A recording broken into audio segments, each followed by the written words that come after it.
Welcome to the Black Mirror Podcast. Join host Ho-Ho as he discusses the riveting Netflix original series, Black Mirror. Now, here he is, Ho-Ho-Ho. Broadcasting from the Cottage Studio, welcome to Black Mirror Podcast, and as always, I'm your host, Ho-Ho. So today, we are revisiting episode 2 of season 3, entitled Playtest. Now, this episode was absolutely amazing. It really was. I enjoyed it. I enjoyed watching it a second time. And holy crap, man, I went through this this season.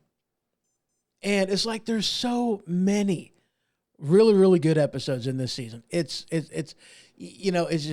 I'm almost going to have to revisit every single one of them. You know, this season is that good.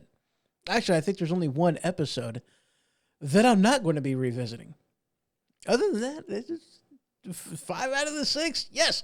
But we're talking Playtest. Now, as always, I did not listen to my previous episode talking about this episode. The previous episode? Yeah, anyway. I didn't really listen to this one, but I did watch the episode again on Netflix. And there's probably a couple things that I really didn't, I don't want to say that I didn't pick up on it the first time around, but I don't remember picking up on it the first time around. But either way, look at it. It was something that I didn't really think through, the implications behind it, but it really is just an absolute amazing episode. It really was. And as always, spoiler alert, because we are going to be talking the episode and some of the stuff that happens inside the episode. So if you have yet to see Playtest, please go through it, watch the episode. You will not be disappointed. All right, so let's go ahead and get into this one. So this episode starts off with a guy who wakes up and goes on an adventure. That's more or less where it starts off at. Wakes up, goes on an adventure, and his mom starts calling him immediately. And she calls him throughout the entirety of this show. She really does. Okay. Throughout the entirety, she calls him up. And you don't find out until about halfway through it, give or take, what's going on, and kind of, the back history behind it. But he wakes up, he goes on an adventure. He travels to Europe and he does the whole tourist thing, goes to Italy and France and all them good places, the Eiffel Tower and Big Ben and, all these other things that he's going to. And, closer to the end of his journey, when he's just about ready to go home, he sees a couple and he's like, I kind of want that. And so he gets on a dating app and meets some gal. And then his identity gets stolen.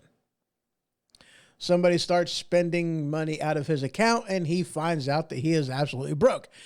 And you don't find out throughout this, who took it until almost the tail end of it, but you don't know who took it. You don't know what happened. You just know at least one of the purchases, and he's broke. All right.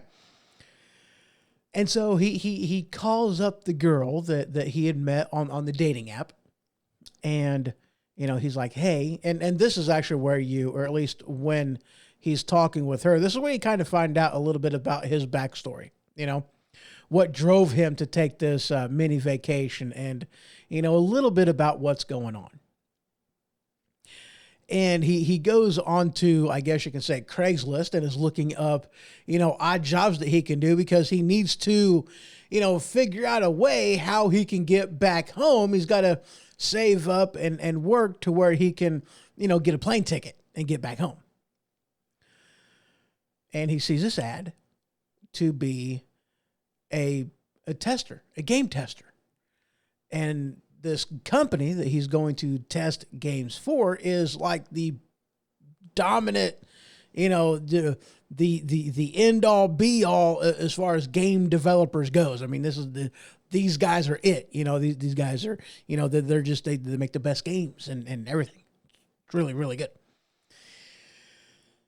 And so he goes in to participate in this.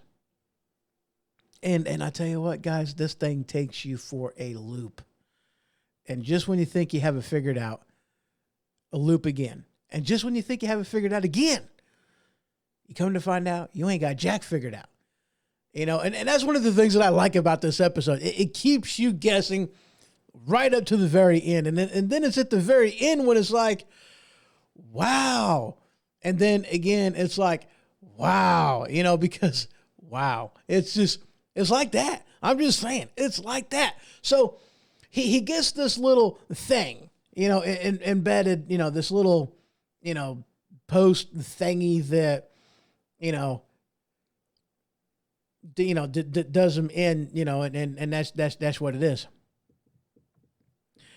And this little thing, not really an implant, it's kind of like a small thing that goes on top of his skin and kind of, attaches to his, brainstem or whatever that's back there. I don't know. I mean, I'm not thinking up good words at the moment, but he gets this little shot, this little transmitter receiver, this receiver thing put in behind his neck. All right.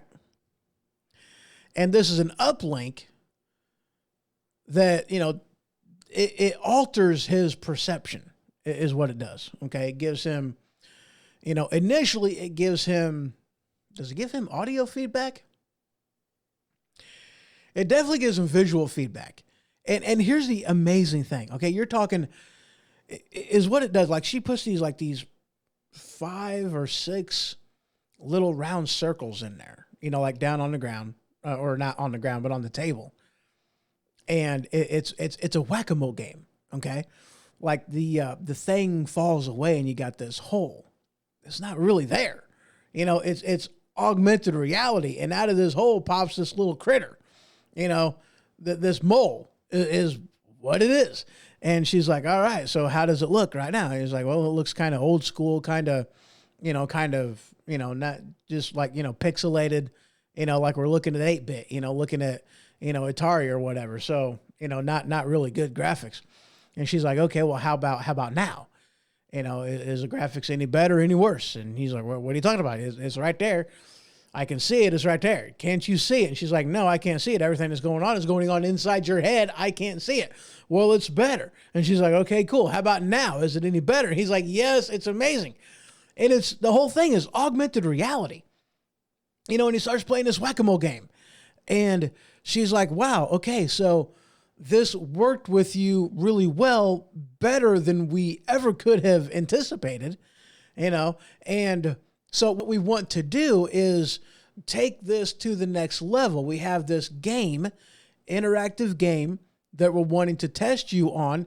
Now it's going to be a little bit more into it as far as, what the capabilities is of this little receiver that's, plugged into the back of your head, and it's going to learn your fears from you and play this into this little scenario.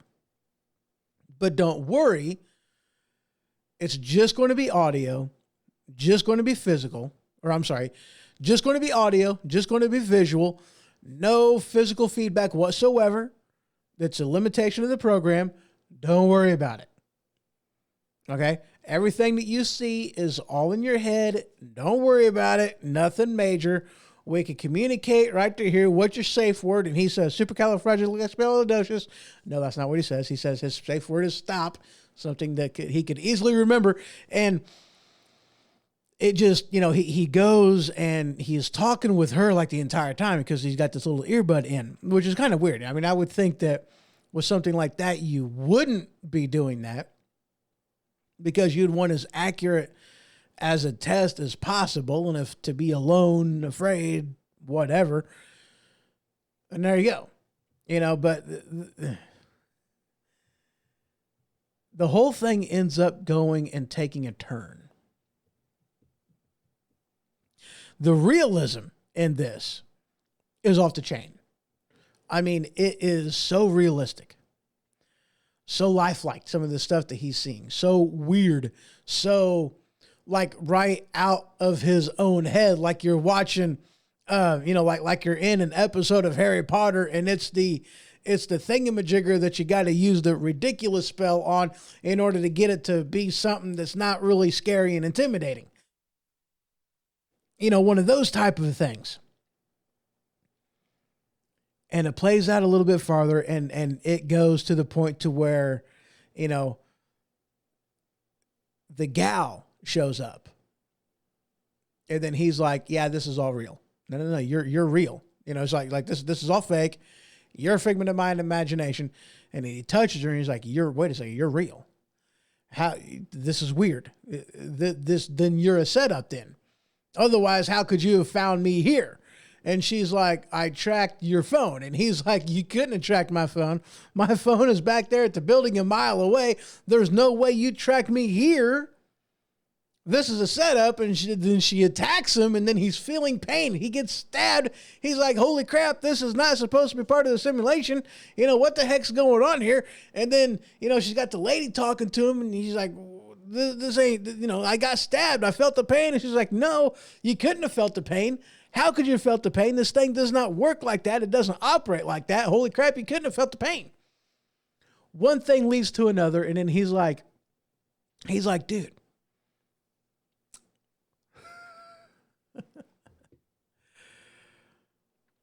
He's like, this wasn't, we're going to take you out of this. We're going to remove this from you. And then it goes into, he's still at the house, which is where she took him to participate in this, this little scare experiment. Okay. This little fear game. And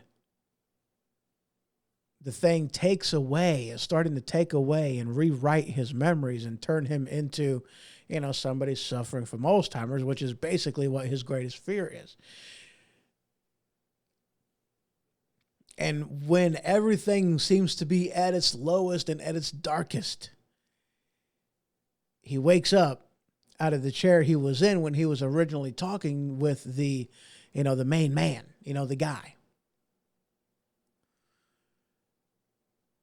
And then it's like, wow, that wasn't supposed to, because before it was like, hey, this thing embedded in is so deep, we can't get it out. There's nothing we can do for you that, we're just going to have to put you with the others that we've tried this on. It went too far. I apologize. That's the best I can offer, but you're never going to leave here. This facility is now your home. And then he wakes up as if he never actually started the fear experiment, like what they told him, hey, you'd be a perfect candidate for that. He never actually did that. That all took place within like a minute. That entire sequence of events took place like that. And it's like, wow. And then he, they're like, okay, well, cool. We got this data, yada, yada, blah, blah. And we apologize for the inconvenience. Here's your money. And he hops on a plane. He goes back home, goes to his mom's. And she's got Alzheimer's. And she's, to call him up. And he's sitting there on the bed, hollering at her.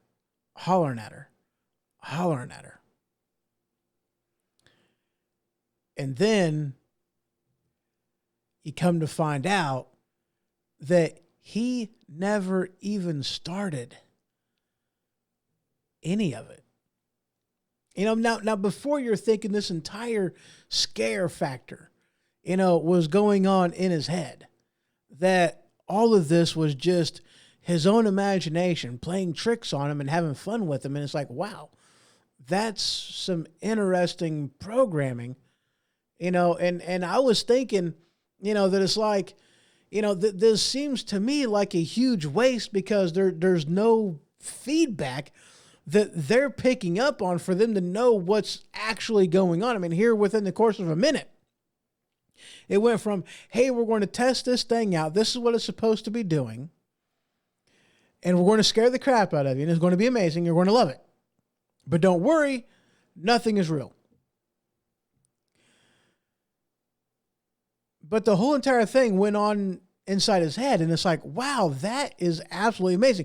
Now, beforehand, I'm thinking, augmented reality, this is the greatest thing. Like, this is a step above and beyond virtual reality. This is augmented reality to a whole new level. I mean, being put inside your head through an uplink like that, and like it's there. Like you're not wearing goggles, you're not doing anything. It's there. Augmented reality. Amazing stuff. And then you come to find out that it's like, none of it was actually happening. This whole entire thing was taking place inside the guy's office. And it's like, that to me seemed like a waste because it's like, they have no way of knowing what's actually going on inside the program, inside the simulation, inside this, this virtual reality, augmented reality, whatever. But, this test. You have no way of knowing what's actually going on. And it's like, that seems like a waste to me. I mean, why would you develop this type of technology without any type of a way of really being able to adequately and accurately test it to where you know what's going on? And it happens so quick that it's impossible to know what's going on. And then they get to the end and you find out that none of this actually took place because he never left the seat before they even started the whack-a-mole augmented reality game. That everything, all of that, like multiple days, took place inside his own head, inside that program. And it's like, again, how would you know what's going on with the program considering it happened so quick? And you come to find out the elapsed time from the start of the upload to the time where he freaking out and dies because of this is 0.04 seconds. His phone rang, which disrupted the upload of the program into that little device that plugged into the back of his head. And that's what they attribute the whole thing to. They contribute the whole thing to that interference. Now, I don't know how big of a part that would have, that could have played. I don't know. Because even though you get the hint that they've been testing this for a little while, you don't see any other testers, go through any of this. It's just him. And it's like, wow. So this is an aspect of it's like, I don't know if this was a programming situation where it really did go through days.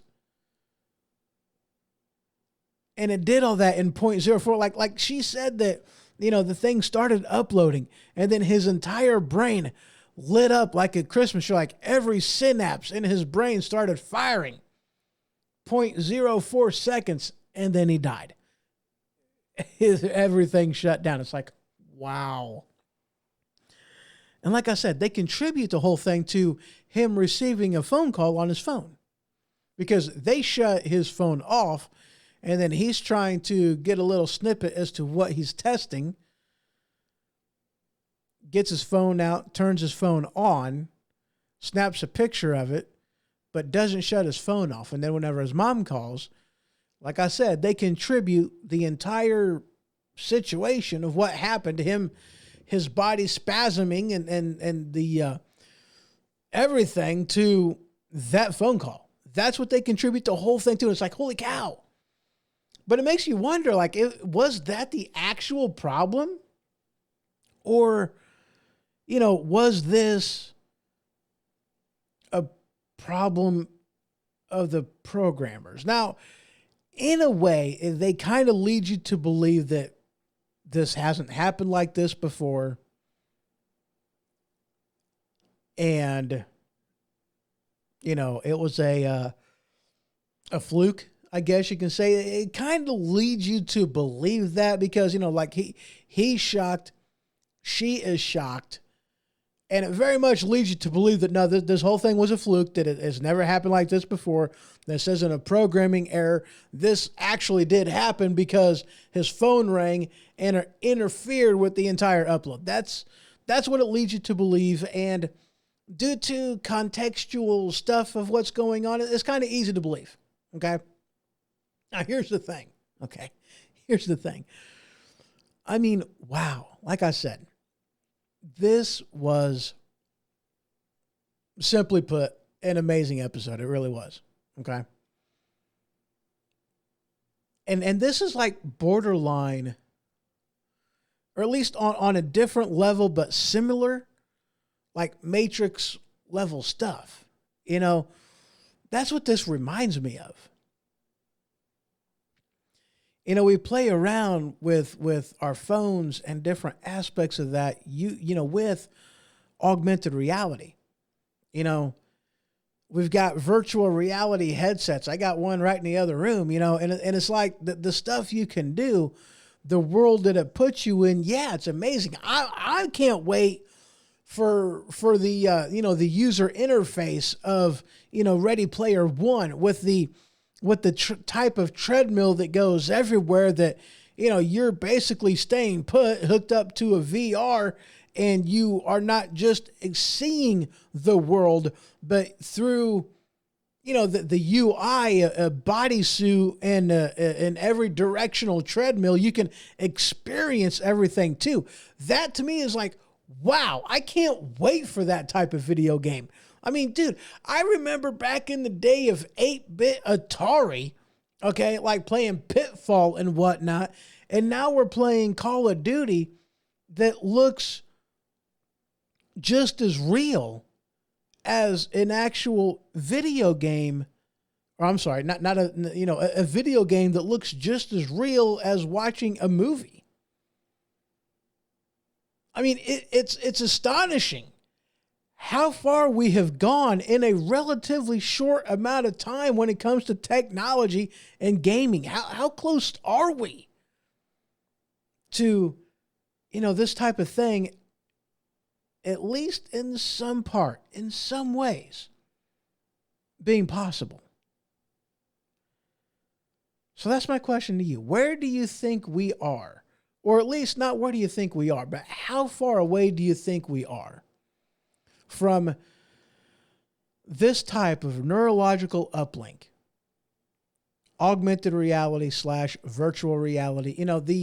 The error aside, okay, just the whack-a-mole, the interactive experience that he had.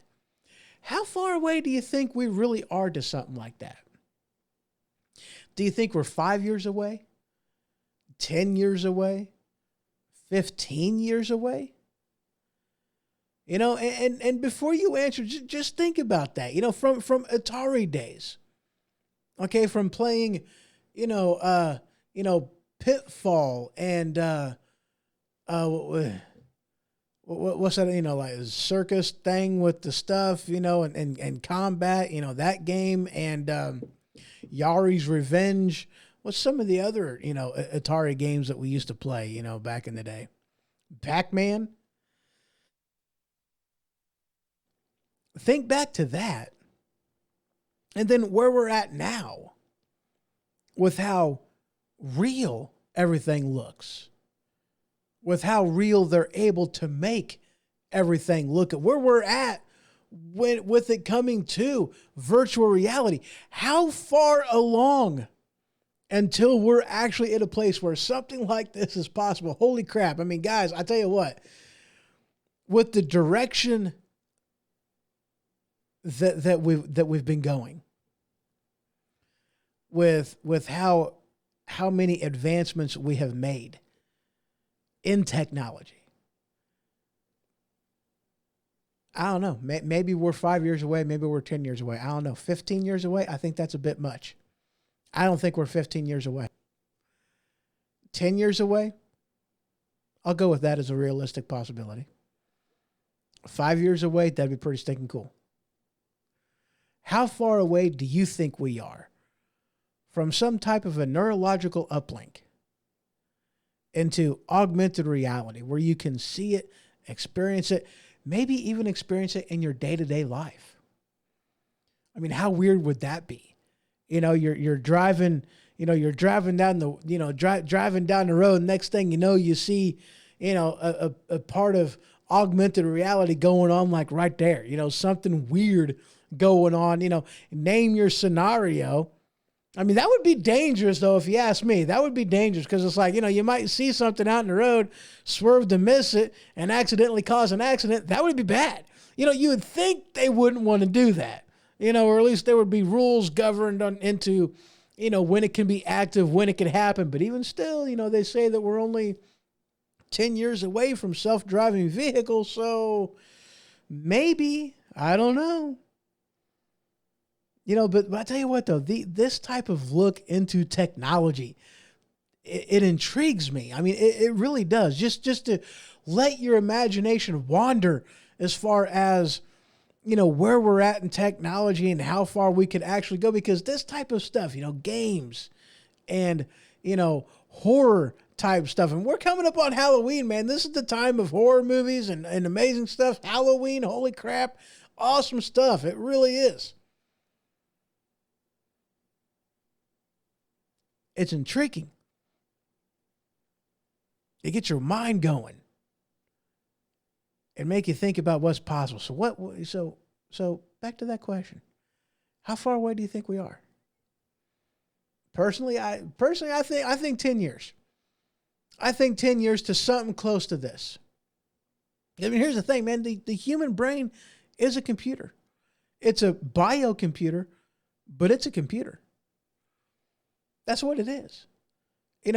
This computer is silicone and gold. Who knows what else? It's a biological computer. Once they figure out how to interface the two,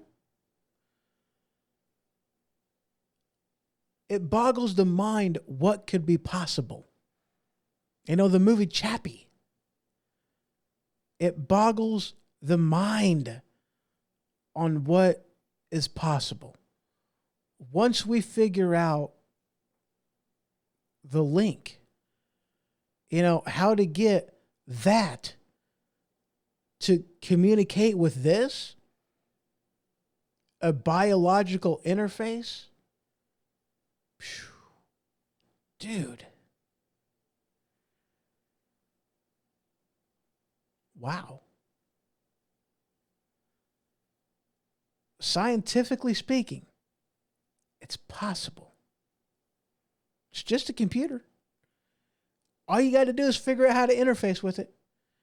How to get, your laptop to your keyboard, get it to interface with your brain. It's a neurological uplink. You just got to figure that out. Do you think that we're working on that now? Do you think we are? I mean, dude, if I can think up of this, see, here's the cool thing about where we are at technologically speaking. This is the part that is amazing and terrifying at the same time.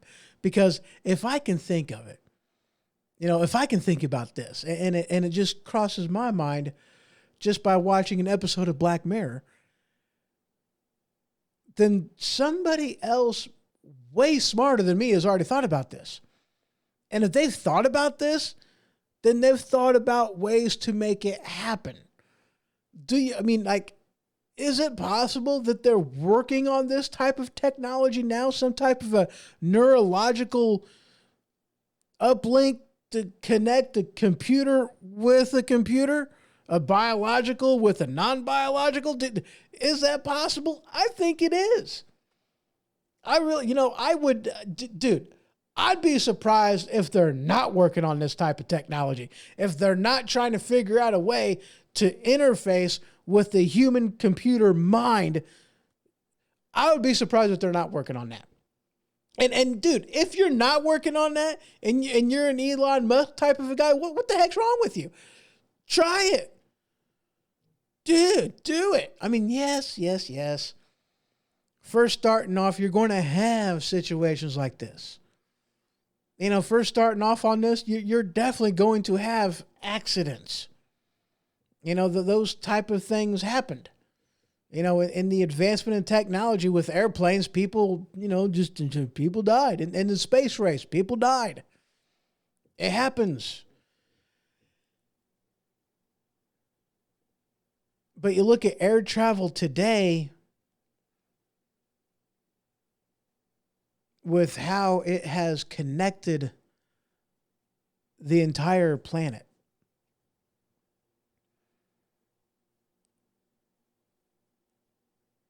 Would you consider that a small sacrifice to play? A small sacrifice to play.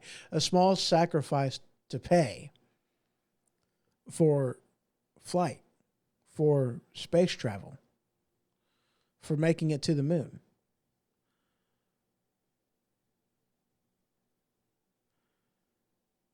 I guess that depends on where you sit as far as that happening, on the receiving end or on the benefit end. I guess that would depend. But dude, I'd be surprised if they're not trying this stuff out. What do you think? Let me know down in the comments below. If you guys are watching over on the YouTube land or if you are listening on Spreaker, let me know down in the comments. I'm curious to know what you think. Okay? How far along do you think until we actually have this type of technology? Do you think that we're even trying to implement this type of technology now? And how would you feel about even being part of some of the testing of this? Would you put yourself out there like that? I don't know as if I would want to. I'm just saying. I mean, dude, it would be amazing. But I don't know if I'd want to do it. It'd be amazing. But I don't know if I want to do it. Man, it would be awesome. I don't know. But let me know down in the comments below. And if you're out there in any of the other myriad of places where the podcast can be found, then go ahead and shoot me an email, hoho@thehohoshow.com, and let me know where you stand on that. I'm actually kind of curious to hear it out. So that's all I got for today. Y'all just have yourself a good one. But before I go, the next episode I'm going to be doing is San Junipero. Yes, I'm skipping Shut Up and Dance. San Junipero. An awesome episode. Really was very, very cool. Before I go, ladies and gentlemen,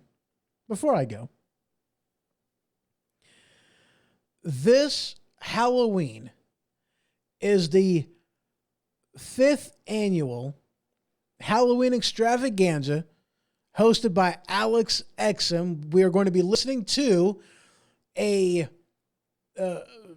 updated version, if you will, of the diabolical Dr. Stein. Check out this promo. It's a privilege to be alive. We take it for granted too much. But before you can live, you have to survive. And that is not always an easy task.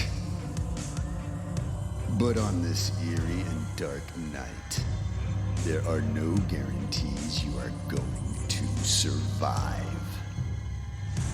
Who will live and who will die? This Halloween, a maniacal surgeon known for barbaric experiments is on the loose in his asylum. Are you ready to meet Dr. Stein? Are you ready to match your wits against this maniac? Find out now at diabolicaldrstein.com. Meet your maker. Oh, yes, the 5th annual Halloween extravaganza. Just follow the link down in the description below to diabolicaldrstein.com and reserve your tickets today. Just follow the link where it says tickets. Use the promo code HOHO at checkout for 20% off ticket price. That is promo code HOHO. Follow the link below, diabolicaldrstein.com, for a modern retelling of Frankenstein. Bound to be a good episode. And he is also going to be doing an encore episode, Manner of Death, the murder mystery that he did last year, Manner of Death. But head on over to diabolicaldrstein.com and reserve your tickets today. Just 8 days left until Halloween. I'm excited.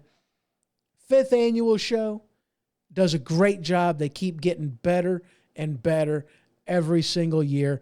I can't wait for this one. There's also other stuff going on. Because he's got a Christmas show that he's got planned, and there's even going to be an after party. You know, not on Christmas, well, maybe for Christmas, but after the Halloween show, there's going to be a meet and greet. And this is cool. A meet and greet in a virtual reality, penthouse that is just, where you can meet some of the stars, talk to him, in a virtual reality setting. Very, very cool stuff. I am so looking forward to that. I got to get my VR headset set up to do this because I'm looking forward to it. It is bound to be amazing. It really is. I'll find out how to do it. Let me tell you, I will definitely find out how to do it. All right, guys. So you always have yourself a great one. Thank you for tuning in, for stopping by. And until next time.